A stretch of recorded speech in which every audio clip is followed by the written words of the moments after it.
ఈరోజు జగన్మోహన్ రెడ్డి గారు Narsipatnam medical college సందర్శించడానికి వస్తూ ఉన్నారు. దగ్గరలోకి వచ్చేసారు ఆల్రెడీ. మనం చూస్తే అడుగడుగునా పోలీసులు ఎన్ని ఆంక్షలు పెట్టారో మనం చూస్తూ ఉన్నాము. ఎన్ని ఆంక్షలు పెట్టినా, ఎన్ని రిస్ట్రిక్షన్స్ పెట్టినా కూడా ప్రజలు తండోపతండాలుగా వచ్చి జగనన్నకి సంఘీభావం తెలియజేస్తూ ఉన్నారు.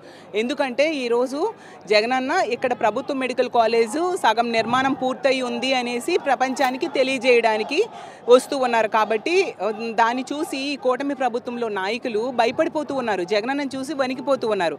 మొన్ననే అయ్యన పాత్రుడు గారు కామెంట్ చేశారు, అసలు బిల్డింగ్సే లేవంట, అసలు జీవోయే లేదంట.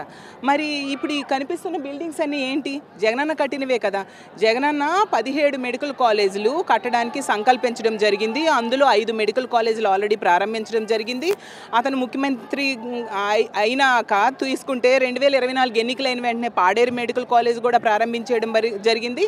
పులివెందుల మెడికల్ కాలేజ్ తీసుకుంటే 50 సీట్లు కేంద్ర ప్రభుత్వం ఇస్తే వద్దు అనేసి ఈ ప్రభుత్వం వెనక్కి పంపించేశారు. అంటే చంద్రబాబు నాయుడు గారు ఎంత ఈర్ష ద్వేషంతో ఈ విధంగా వ్యవహరిస్తున్నారో అర్థమవుతుంది. దీనికి కారణం ఏంటంటే చంద్రబాబు నాయుడు గారు ఇప్పటికీ గతంలో 3 సార్లు, ఇప్పుడు 4వసారి ముఖ్యమంత్రిగా చేస్తూ ఉన్నారు. కనీసం ఒక్క ప్రభుత్వ మెడికల్ కాలేజ్ కూడా ఈ రాష్ట్రానికి తీసుకురాని పరిస్థితి. కానీ జగనన్న కేవలం 5 ఏళ్లలో, అందులో 2 ఏళ్ళు కోవిడ్తో పోయినా కూడా 17 మెడికల్ కాలేజీలు కట్టించడానికి సంకల్పించడం జరిగింది.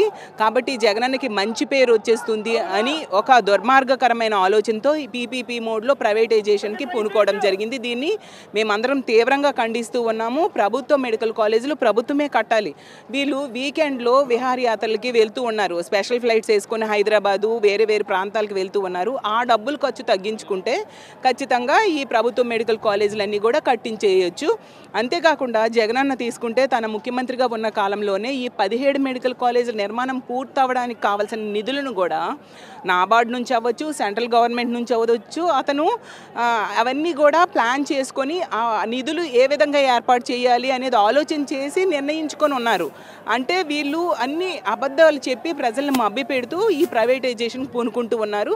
అసలు మెడికల్ కాలేజ్ అనేది ప్రజల ఆస్తి, ప్రజలకి చెందిన ఈ ఆస్తిని ఈ విధంగా వీళ్ళు చంద్రబాబు నాయుడు గారు తన బినామీలకి, తన సొంత మనుషులకి కట్టబెట్టడానికి ఈ విధంగా ప్రైవేటైజేషన్కి నిర్ణయించడం నిజంగా చాలా దారుణం, చాలా దుర్మార్గం.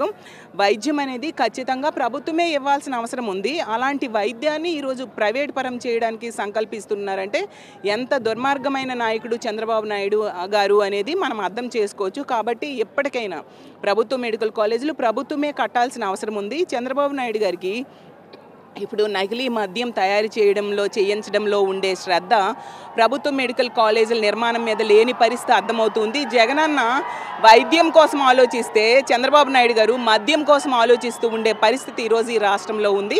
కాబట్టి ఎట్టి పరిస్థితిలో ప్రభుత్వ మెడికల్ కాలేజీల నిర్మాణము ప్రభుత్వమే చేపట్టేంత వరకు కూడా మా జగన్మోహన్ రెడ్డి గారి నాయకత్వంలో మా వైఎస్ఆర్ కాంగ్రెస్ పార్టీ శ్రేణులంతా ప్రజల మద్దతుతో ఖచ్చితంగా ఇది ప్రభుత్వం కట్టేంత వరకు మా పోరాటం కొనసాగిస్తాము. రానున్న రోజుల్లో 1 కోటి సంతకాల సేకరణకు కూడా ప్రారంభించడం జరుగుతూ ఉంది. ప్రజలు తీసుకుంటే ఎన్ని వేల మంది వచ్చి సంఘీభావం తెలియజేస్తూ ఉన్నారంటే అక్కడే అర్థమవుతుంది ప్రజలు ఎంతగా ప్రభుత్వ మెడికల్ కాలేజీలు ప్రభుత్వమే కట్టాలని కోరుకుంటూ ఉన్నారో మనం అర్థం చేసుకోవచ్చు. ఎట్టి పరిస్థితిలో ఈ ప్రభుత్వ మెడికల్ కాలేజీలు ప్రభుత్వం కట్టేంత వరకు కూడా మా తాలూకా పోరాటం కొనసాగుతుందని తెలియజేస్తూ ఉన్నాను.